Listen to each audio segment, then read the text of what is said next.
Another cup of Maxwell House coffee, George? Well, sure. Pour me a cup, Gracie. Maxwell House is always good to the last drop. And that one's good, too. Yes, Thursday night. And Thursday night means it's Maxwell House coffee time, starring George Burns and Gracie Allen.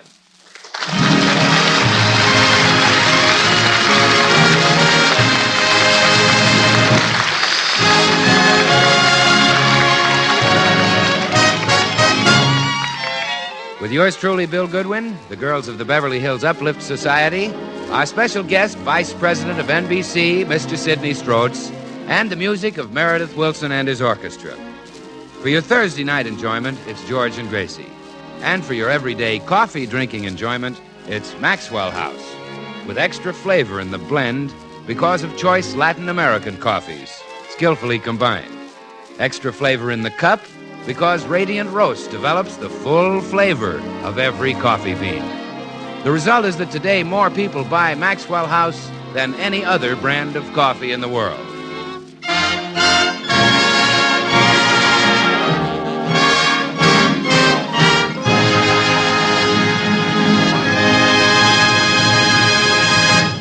As we look in at the Burns home today, we find a meeting of Gracie's club, that bane of George's existence, the Beverly Hills Uplift Society. Quiet, girls, quiet. Ladies of the Beverly Hills Uplift Society, our meeting will open with a calling of the roll. Clara Bagley? Here. Frances Fowler? Here. Blanche Morton? Here. Meredith Wilson? Present. Wait a minute. This is a ladies' club. How did he get in? Oh, that's right, Frances. You weren't here when Meredith joined. We made him an honorary woman. That's right, Miss Fowler. And you've been a credit to our sex, Meredith. Thank you, Gracie. Although I wish you hadn't given my name to the May Company, I've been getting some rather puzzling advertisements from the lingerie department. Oh, let's get down to business. We're here to discuss our new play. Oh, yes. Girls, we have a wonderful play to start our summer drama season.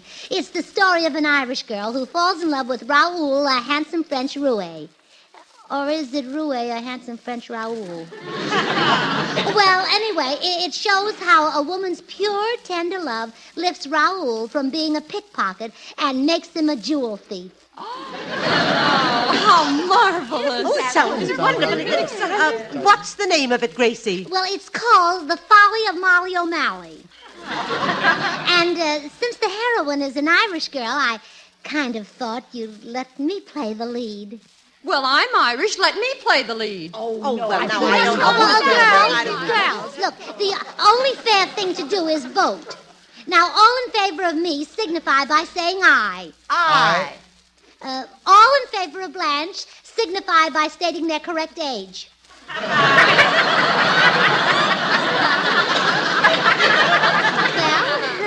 looks like I won, doesn't it? Now, the next problem is, where can we put the play on?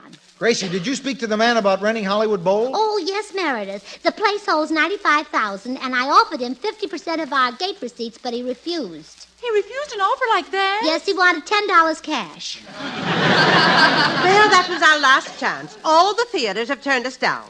Well, now, I've been doing a little thinking, girls. George and I broadcast from a wonderful theater at NBC every Thursday night. Let's do our play from there next Thursday night, and it'll go all over the country. But, Gracie, how will we ever get George to let us take over your program? Oh, by offering him the part of Raoul. Oh, no. That part calls for someone like Charles Boyer. Blanche, for your information, Charles Boyer and my husband could change places.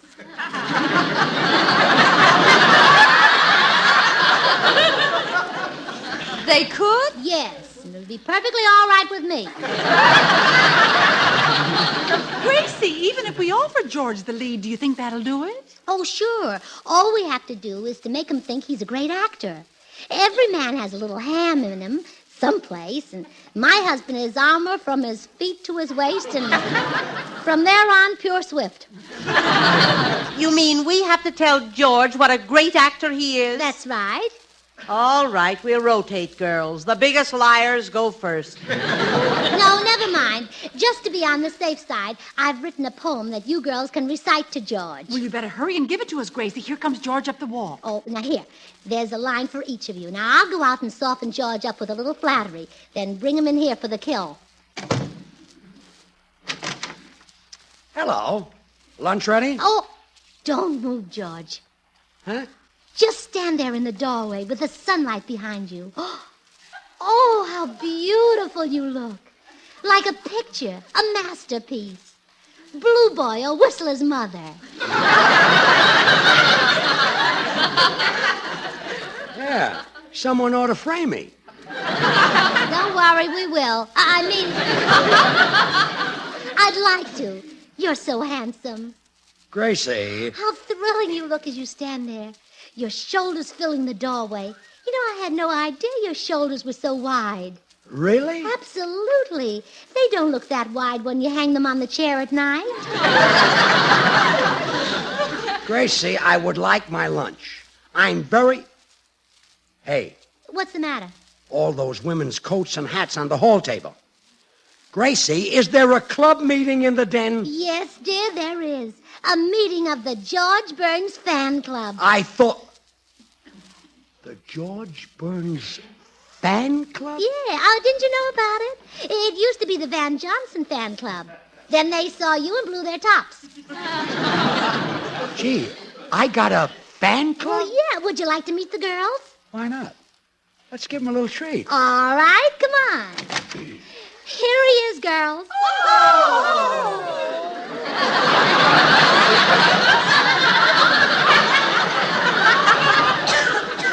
This is my fan club? They think you're the greatest actor who ever lived. Wait a minute. Oh, come on, George. Register some emotions for them. First, anger. This is that broken down club of yours, the Beverly Hills Uplift Society. Wasn't that wonderful, girls? Oh, stop it. Stop Now, it. George, register humor. Say something that'll make us all laugh. Get these old bats out of here. Oh, you're a riot, George. Now, register something else. You register something. Register these dames with the Kennel Club. Now, just a minute, George. As a woman, I resent being called a dame. Quiet. Oh, now, George, that's no way Quiet. to talk to your fan club. Fan club, my eye. This is the Beverly Hills Uplift Society. Oh, no, you've forgotten their faces. Faces like these you don't forget. Now, shoo before I spray DDT on you. Scat. Get out. Psst. Out. What an actor. Oh, shall we give him another hand, girls? Yes. Oh, there are no two ways about it, George. We've got to have you for the lead in our play. Oh, no. That's out. Forget it. I was afraid of this, girls. Now we'll have to settle for someone like Gregory Peck. Gregory Peck? Girls! Gregory Peck. Oh, I realize he won't be as good as George, but these are the days of shortages. We may want a bushel, but we have to take a peck. Why would you girls want me to take the lead in your play? I'm not a great actor. We want you because the lead is a handsome, suave, debonair, charming lady killer who's loaded with sex appeal. Well, that's different. That wouldn't take acting. Oh, then you'll do it, George. Well, I don't know. Are you sure the girls really want me? Do they want you? Girls, recite that poem about my husband. Oh, George Burns, you cute little bug, you. How we love to kiss and hug you. We would squeeze you till we hurt you. Were it not for our maidenly virtue.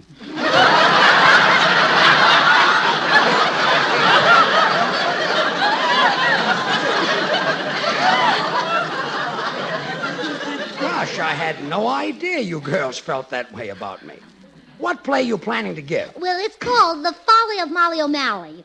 And, George, you would play Raoul, a handsome French jewel thief who steals Molly's heart. A Frenchman, huh? Mm-hmm. Oh, this for you and that for me and this for your papa. La la la la la la la la la la la la la la. For you I sing, I dance, I play. Say, when will this play be put on? Oh, next Thursday night. That's the night of our radio broadcast. Oh, so So it is. Whatever can we do? Hey, wait a minute. I got an idea. Why not put on the play in our studio and broadcast it? Why, George, that's a brilliant idea. I'll go down and talk to Al Kay, our producer, about it. Au revoir, mon petit. And au revoir to you, mon petite. Oh, girls, we did it. Now we can broadcast our play all over the world. It'll be the biggest thing ever to hit radio. Yeah, we'll be followed by a declaration of war. War? You don't think France is going to take his accent laying down, do you? Oh, let's face it, Gracie. Your husband is not the Charles Boyer type, a glamorous Frenchman. He's very close. Then let him play a Scotchman. Well, who can play the part of Raoul? Well, surely between all of us, we must know a man like Charles Boyer. Let's run over our husbands. If I knew a man like Boyer, that's just what I'd do to mine.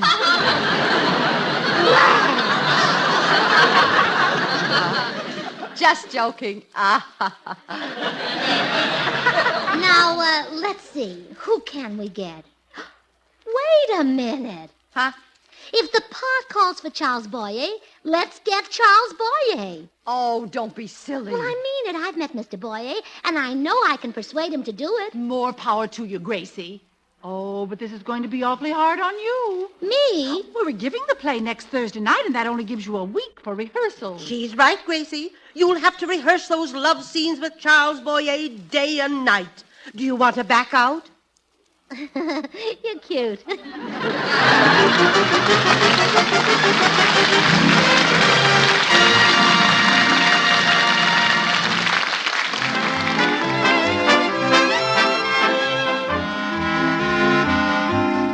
It's Meredith Wilson and his orchestra.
Say, Meredith, I'll bet everybody recognizes that song you're playing the minute they hear it. I'm sure that's true, Bill.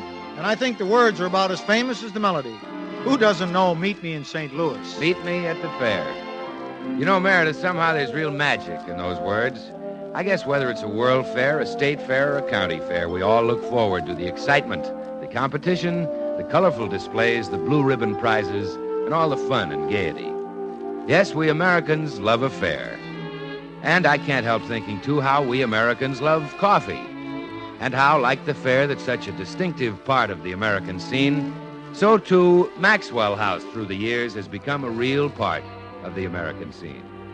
For today, the flavor richness of Maxwell House is enjoyed by more people than any other brand of coffee in the nation. Now, to give Maxwell House that famous flavor, fine Latin American coffees are skillfully chosen, each for its own special contribution. There are Manizales for mellowness,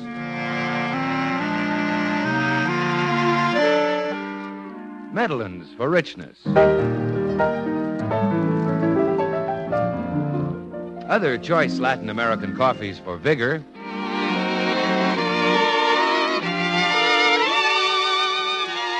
and Bucaramangas for full body.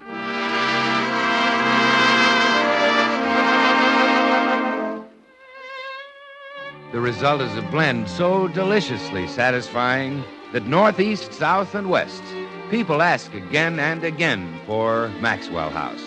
Coffee they know is good to the last drop.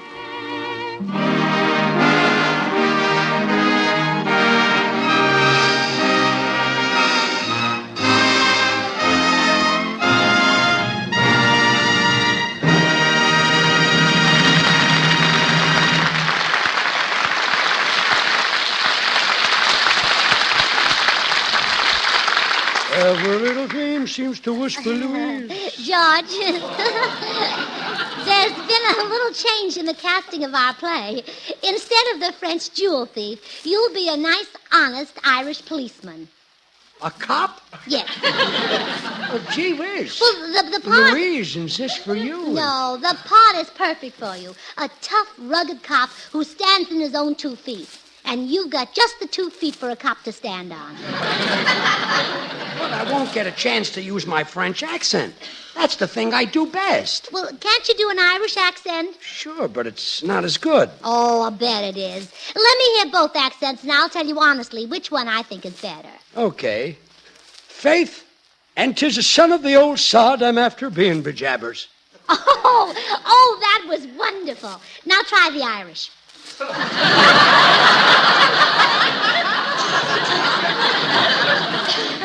That was the Irish. Oh, sure. I knew it all the time. Well, that's settled. You'll be the policeman. But I'd be sensational as the romantic jewel thief. Well, that's the trouble. You'd be too sensational. You'd make people think that this is an unhealthy climate. How? Well, when you started making love and the women in the audience started panting, it would sound like everyone in California had asthma. Say, that's true.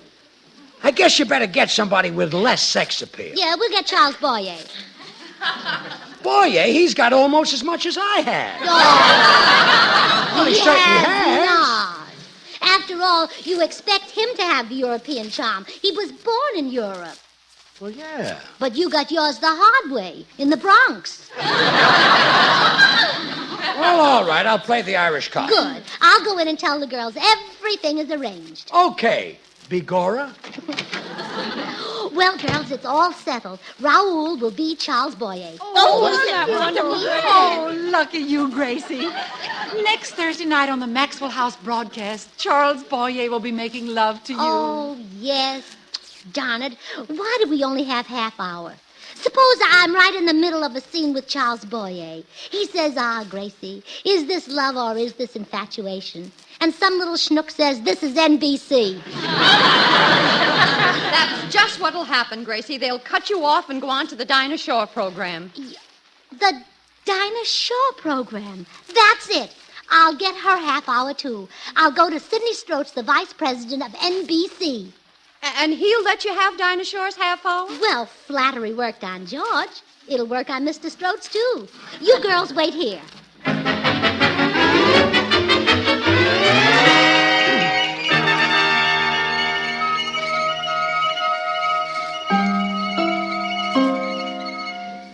Well, it was sweet of you to see me, Mr. Stroats. Not at all, Gracie. I'm only sorry we haven't met before. Oh, so am I. You know, you're just what I expected a big radio executive to look like. Only I thought your hair would be curlier. Curlier? Why? Well, I'd heard so much about your wavelength. Perhaps I'd better explain wavelength. Oh, and you could, too. You radio officials are so smart. Why, if it weren't for you, people would just breathe the air and never know it was full of truth, consequences, and John's other wife. I'd better explain that, too. Oh, yes, and the things you can do. An ordinary person like me can dial the dials, but you know how to condense the condenser and batter the battery and kill the cycles. That I won't try to explain. Well, so much for the flattery. Now let's get down to business. I have a teensy-weensy favor to ask of you. What is it? Lock Dinah Shore out of her studio next Thursday and let the Beverly Hills Uplift Society go in instead. Gracie, you're just broken the world's record for teensy-weensy favors. Oh, then you'll do it? I couldn't possibly do a thing like that. But I need the extra time for my love scenes with Charles Boyer. I'm sorry, Gracie. Mr. Stroats, how would you feel if Charles Boyer had you in his arms and was just about to crush you to him? And Dinah Shore started to sing. I would welcome the interruption. Then you won't do it for me. Most certainly not. All right, Mr. Stroats, but I'm warning you. I'll steal Dinah Shore's half hour somehow. Goodbye. Well, I heard she was unusual, and what an understatement that was. I'd better telephone her husband and get him right over here.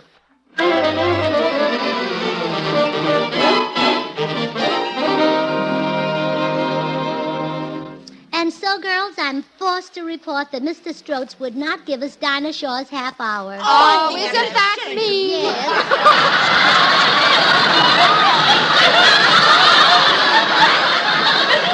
Well, what should we do? How about blackmailing him? Huh? How about blackmailing him? Oh, Clara, we couldn't stoop to blackmail. We've got nothing on him. Well, okay, let's frame him. Well, now that's more in keeping with the dignity of a ladies' club. How will we work it? Well, one of you girls will go to his office and vamp him, and then I'll walk in and catch her on his lap. And then we'll have him in our power. Oh, that's exciting. Now, who will be our vamp? We need someone who really looks desirable. Blanche? Yes? No, that's pretty silly. Clara? Yes? No, that's even sillier. Francis? Yes? Oh, no, that's ridiculous. My goodness, we're in trouble. I don't suppose I'd do as the vamp, Gracie. No, I'm afraid not, Meredith. No, I thought not. The spirit is willing, but the flesh is unconvincing. Why, we don't even know any girls who are vamps. Don't worry, Gracie. Here comes a man who's bound to know one, Bill Goodwin. Oh, sure. Oh, our troubles are over. Well, hi, Gracie. Oh, hello, ladies. All right, girls, all right. Break it up. Yes. Bill, I'd like to ask you something. You've met just about every kind of woman there is, haven't you? Well, Gracie, I thought I had till I ran into these. Well, anyhow, here's the idea. You see, next Thursday on our program, we're going to have the most glamorous man in Hollywood. Oh, well, I know. I'm on every Thursday. Oh, no, not you, Bill. Charles Boyer. Boyer is more glamorous than me. Gracie, you blindfold Hetty Lamar and let me make love to her, and I'll bet you $1 she couldn't tell us apart. You'd lose, Bill. Well, yeah, but can you think of a better way to spend $1? You wouldn't do any good for the play, Bill. The part calls for a French jewel thief named Raoul. Well, I could handle that. Now, how's this? Gracie, ma chérie, to match your crimson lips, I will steal rubies. To match your snow-white teeth, I will steal pearls. And then to match your beautiful brown eyes, I will steal a cup of Maxwell House coffee. Oh, Bill. That's really precious, Gracie. Gee, Maxwell House is appetizing, rich, full-bodied, and mellow. Coffee at its full-flavored best, good to the last drop. Bill, you're not very convincing as a romantic Frenchman. Talk about love. Talk about l'amour. Okay. More people buy and enjoy Maxwell House than any other brand of coffee in the world. Oh, forget it, Bill. Charles Boyer will be the Frenchman, but you can help us. How? Well, we need a gorgeous, irresistible, exotic creature to frame a certain party. Okay. Who do you want me to frame? Oh, no. We want you to suggest a girl who can vamp Sidney Stroats. Sidney Stroats. He's a pushover, I know. Just the babe. Hand me the phone. Oh, yeah, and tell her to be in his lap with her head on his chest at exactly 3 o'clock. And then I'll break in and catch them. Okay. Hello? Hello, Gloria. This is Bill. Oh, Billy boy, honey child, baby.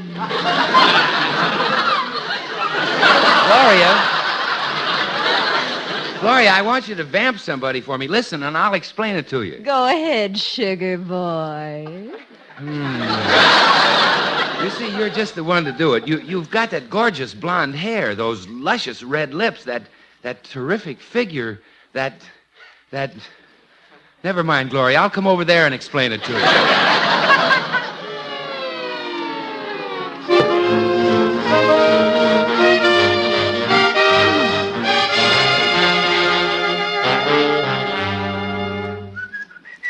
Oh, hello, Mr. Scroats. I came over as soon as I got your phone call. What's up? Well, Gracie was in here a little while ago with the screwiest proposition I ever heard of. You must have quite a problem being married to her, George. I sure have. Still, I guess you have a bigger one if you weren't. Yeah. Anyway, here's what she... Excuse me, George. Hello? Okay, right away. George, make yourself at home a minute. They want me in the other office. Okay, Sid. What a dame I married. Wonder what she got me in now. Hello, you great, big, gorgeous hunk of stuff.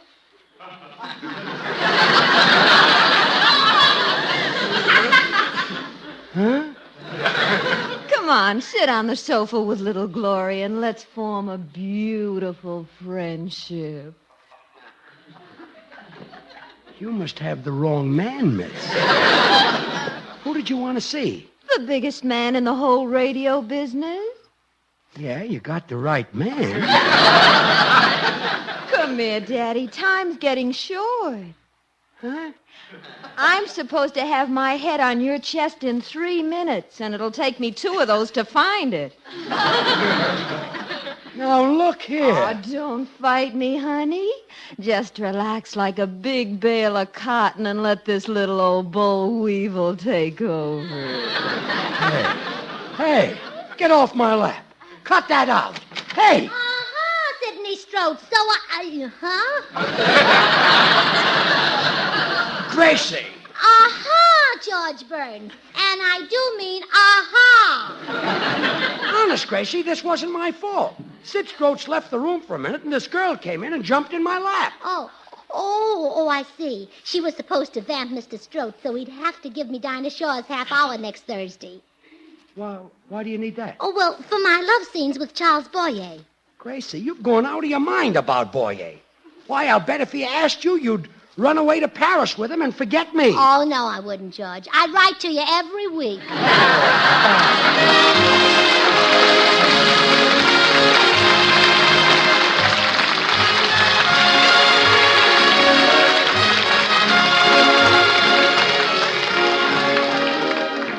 Be sure to tune in next Thursday night when the makers of Maxwell House Coffee and Bird's Eye Frosted Foods will bring you a special full-hour program starring George Burns and Gracie Allen, Harry Von Zell, Meredith Wilson, Robert Emmett Dolan's orchestra, yours truly, Bill Goodwin, and our special guest, Charles Boyer.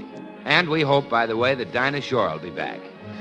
Wow, what a program. A lover like Charles Boyer and a singer like Dinah Shore. Yeah, I wish I had Dinah Shore's talent. I wish you had Boyer's.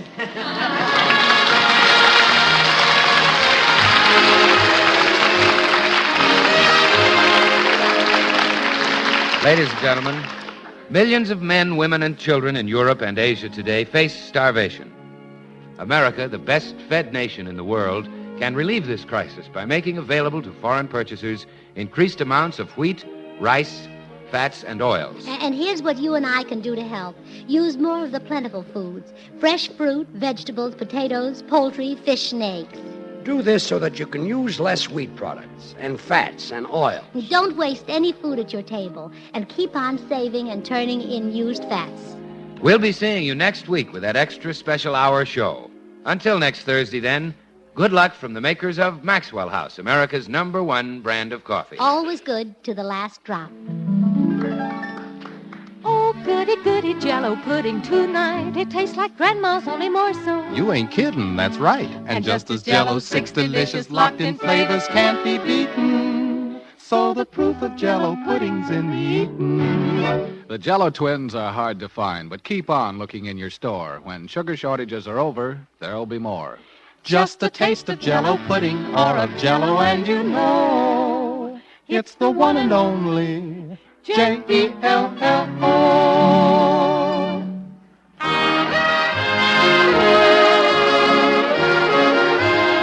And now, an important announcement.